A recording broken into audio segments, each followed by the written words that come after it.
Hello everyone, welcome back to the channel. Mayam ngasidi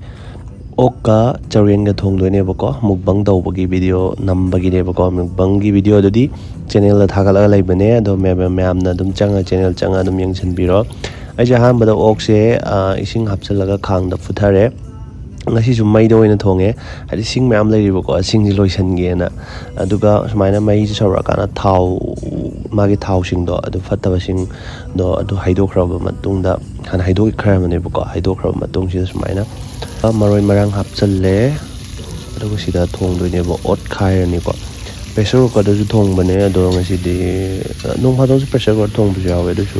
sidi pressure cooker da thongdre khangda loina thonge Smile loina otharani aduga si mai gidang chupsan na mai tholak na ba thumjang na ba thum hapchalle aduga ngak otle otla matung sida machu gra phajana ba machu chuna ba khutta chuna ba match powder adagi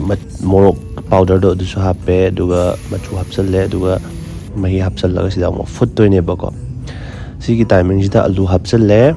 aduga chanam khitang amsu hapchalle aduga foot pa hore to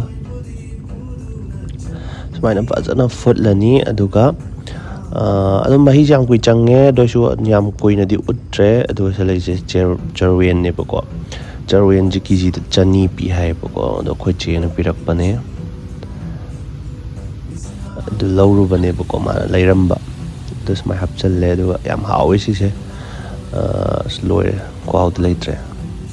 evan fange habadun aduga sumaina darga adum lotion khare aduga adum yam hena toina otre hadi kaino ngai jenghum charuyen ngai se loina kaino adum hadi toy gidra na ko yam hena otre aduga si film si leire adum yam na ju mukbang video changa yengchan biro aduga mathangi video anobada amu thengnarase ngasi bye bye